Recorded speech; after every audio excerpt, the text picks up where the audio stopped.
Bonjour, alors aujourd'hui on va s'intéresser à l'algorithme du gradient et en s'y intéressant on va rencontrer une vieille histoire de conditionnement d'une matrice qu'on avait déjà vue dans une vidéo précédente. Alors la source, si on veut en faire un développement, c'est lui Iriart-Uruli, optimisation pour l'analyse convexe. On y va. Et bonne chance surtout. Alors, en général, l'algorithme du gradient va nous servir à trouver des minima locaux à des fonctions de Rn dans R. Donc, bon, on suppose que c'est suffisamment dérivable. Bon, on va avoir f de x0 plus h égale f de x0 plus une différentielle en x0 appliquée en h. À la limite, on va avoir ensuite une forme quadratique, d'accord? Et après, on aura du O, de petit o, de norme de h2. Cette différentielle est une forme linéaire. Bon, bah, sur Rn, il va y avoir bien sûr le produit scalaire canonique, qui fait que ici, je vais l'écrire avec le gradient. Donc lui, c'est un élément de Rn, alors que lui, c'est dans le dual. Hein. Et donc, ceci, c'est égal à nabla de f de x0 h. Et ça, c'est donc le gradient. Finalement, c'est un vecteur dont les coordonnées sont les dérivées partielles en x0. Bien. Et ça, c'est le produit scalaire canonique de Rn. Bon, alors, je vous fais un dessin où n égale 2, d'accord? Donc, on a une application de R2 dans R.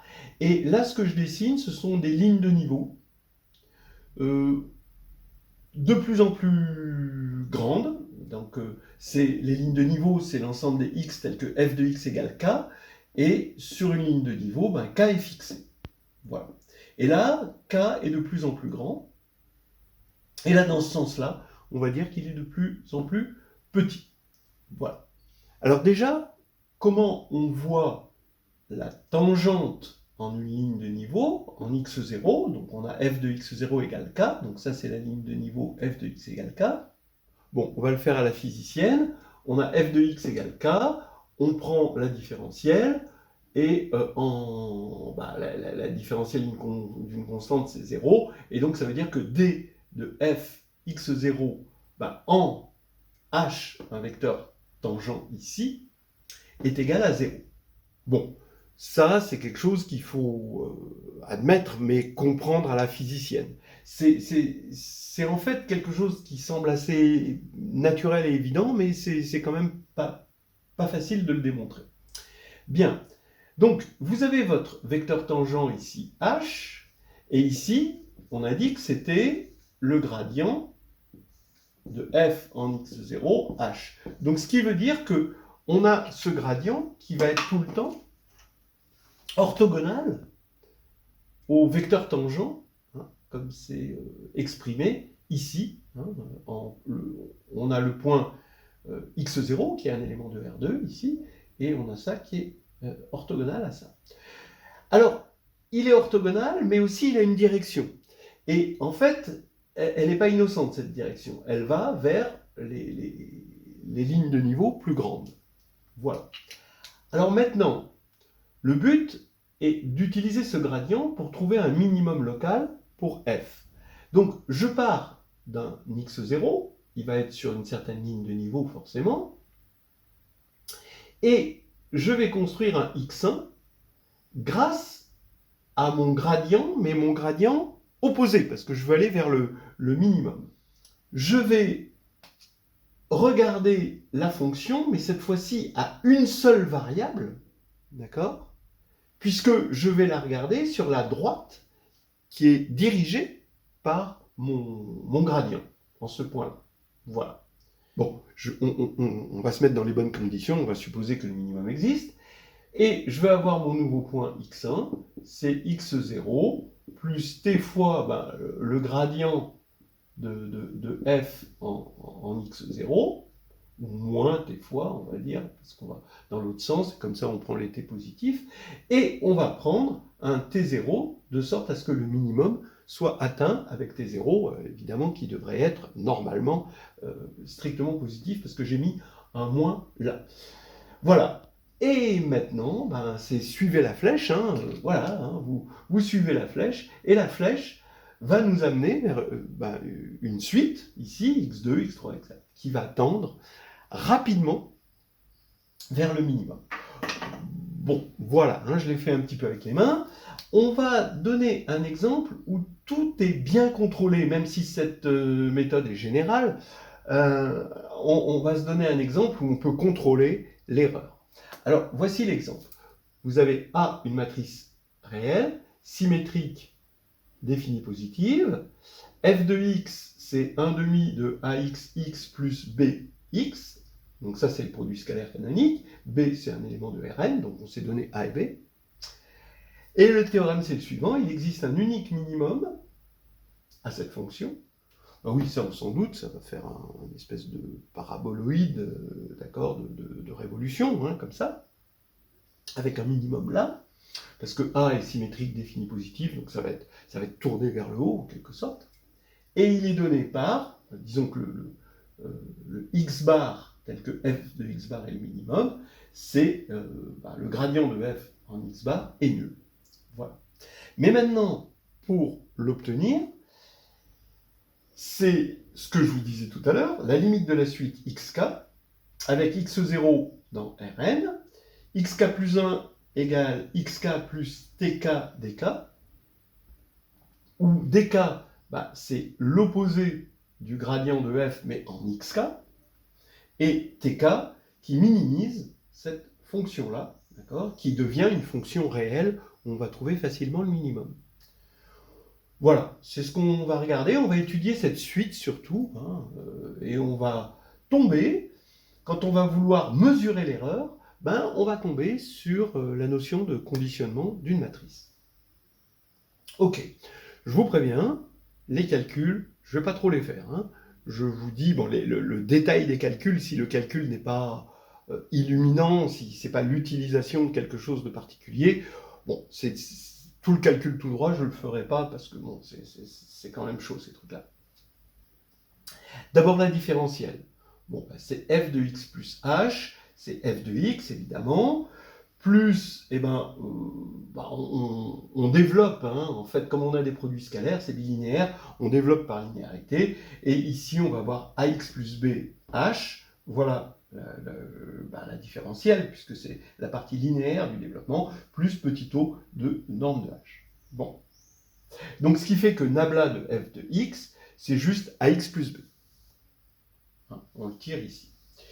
Maintenant, quand on veut annuler ça, si on veut un minimum à notre paraboloïde, il faut annuler, forcément le gradient va s'annuler, et on voit qu'il y a unicité, cette unicité, c'est x bar égale, quand on annule ça, ça fait x bar égale moins a puissance moins 1, b, a est inversible, puisque a est défini, symétrique défini positif. Alors, on calcule f de x bar, c'est pas difficile, et on trouve moins 1 demi de a moins 1 b, b, le produit scalaire. Bon, donc pour l'instant on est bien parti pour notre récurrence, et donc on a xk par récurrence, hein, on a dk parce que ça va être moins le gradient de f en xk, bon, donc ça on l'a, d'accord, ici. On n'a pas encore le t qui minimise cette fonction g de t égale f de xk plus t dk. Bon, c'est pas difficile. On utilise ici le développement de Taylor qui va s'arrêter au terme d'ordre 2. C'est pour ça qu'on va le garder, le terme d'ordre 2, la partie quadratique. Donc ici, on va avoir f de xk plus a xk plus b t dk, et la partie quadratique, il suffit, comme tout à l'heure, on va dire ici, de développer entièrement, au lieu du petit o de h, on peut vraiment savoir ce qui va se passer, et il va y avoir que des termes quadratiques, il n'y aura pas de terme de degré 3 là-dedans, évidemment. Donc, ici, on trouve t2 sur 2, produit scalaire a dk, dk, qui vient uniquement de là, parce que lui ne va donner évidemment aucun terme quadratique, donc c'est pas étonnant que B ne soit pas là-dedans.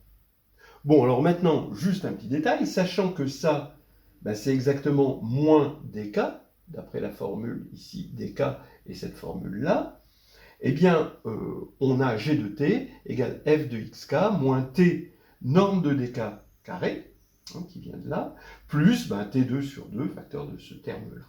Donc là, ça y est, on a le trinôme de façon vraiment claire, et on sait que le minimum est atteint pour t égale ben, moins b sur 2a. Je vous avais dit que t allait être positif, c'est normal, vous voyez, parce qu'il nous donne la direction de ce qu'il y a de plus petit. Alors ici, ben, moins b sur 2a, on comprend pourquoi on avait mis un 1,5 ici, c'est plus joli, et là, on va avoir norme de dk carré sur, hein, ici, le moins qui disparaît, sur ben, ça, a dk dk. Ce qui va faire que maintenant, on peut remplacer t par tk pour obtenir le minimum, obtenu sur cette droite. Maintenant, quand on veut calculer l'erreur f de xk moins f de x bar, c'est-à-dire bah, finalement qu'est-ce qui nous sépare entre notre suite et notre minimum. Maintenant, on va se concentrer sur cet objet-là, bon, peut-être en valeur absolue, mais voilà. Donc ça, c'est l'erreur, hein, voilà, l'erreur qu'on fait. À quel moment on s'arrête dans la suite, hein. Eh bien, c'est égal à 1 demi de a puissance moins 1 dk dk, produit scalaire ici. Alors on le fait facilement parce qu'on a dk égale moins nabla de f de xk. On remplace donc ici, ça va faire moins axk plus b, ça on l'avait déjà vu. Et quand on développe ça, ben, on se rend compte que ça match. Voilà, c'est égal. Bon, là maintenant, on va regarder la récurrence sur cette suite-là, sur la suite de l'erreur, c'est elle qui nous intéresse. On va voir, on s'y attend, hein, qu'on va avoir une convergence quadratique, hein, c'est pas du gros spoilage de dire ça, hein, c'est ce qui se passe dans ce genre de situation. Et on va rencontrer, on peut s'y attendre ou pas, par contre, le conditionnement de la matrice A. Voilà. Alors, donc j'ai gardé les éléments essentiels. La suite, elle est donnée par xk plus 1 égale xk plus tk dk, avec dk, ben, c'est l'opposé du gradient en xk, qui est ici, tk qui minimise la fonction f de ceci, en t. Donc tk, on a trouvé norme de dk au carré sur a dk dk. F de x, ben oui, j'aurais dû commencer par là, je rappelle que c'est cette fonction-là. Et ce qui va faire que f de xk moins f de x bar c'est le minimum, c'est là où f atteint son minimum, est égal à 1 demi de a moins 1 dk dk. Et donc ce qu'on voulait trouver, c'était une récurrence entre epsilon k plus 1, c'est-à-dire f de xk plus 1 moins f de x bar, donc ça, le vrai minimum et le minimum raisonnable calculé, le faux, bien sûr, et epsilon k, d'accord. Et on veut mesurer la récurrence entre les deux et voir un petit peu cette convergence quadratique attendue. Donc on part de f de xk plus 1, on écrit f de xk plus tk dk, évidemment.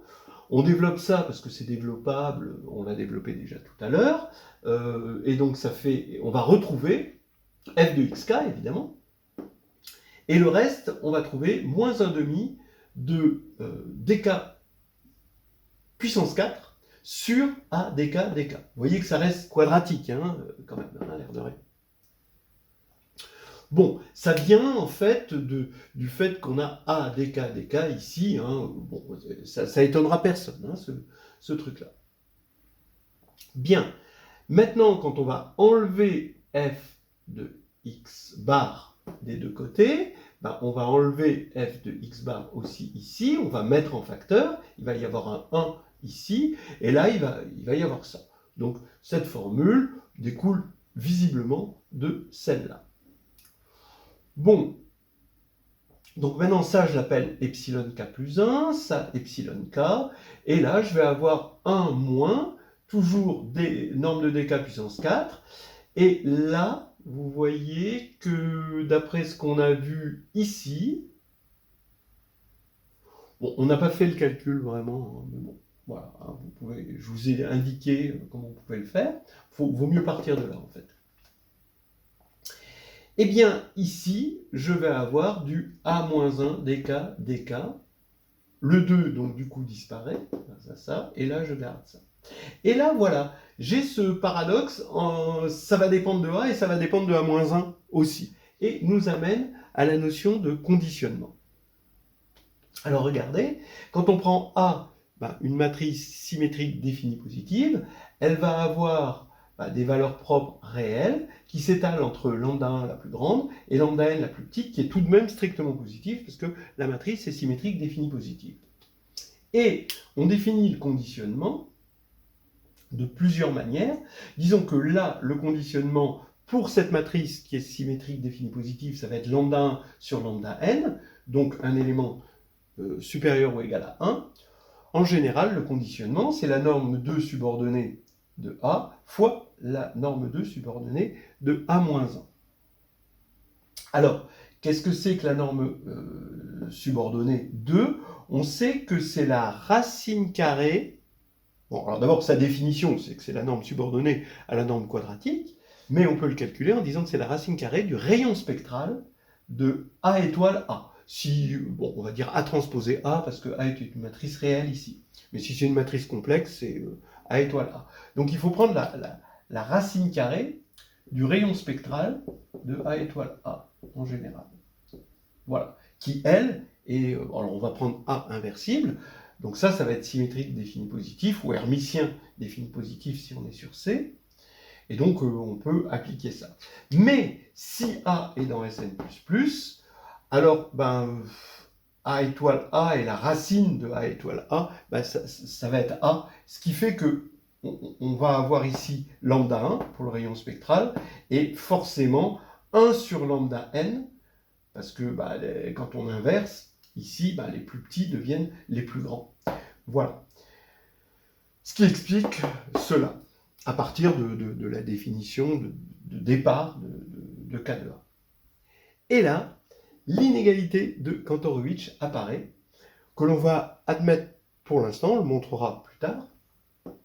Si la norme de x est égale à 1, alors AXX, AX-1, XX est inférieur à 1 quart de la racine du conditionnement, plus 1 sur la racine du conditionnement, le tout carré.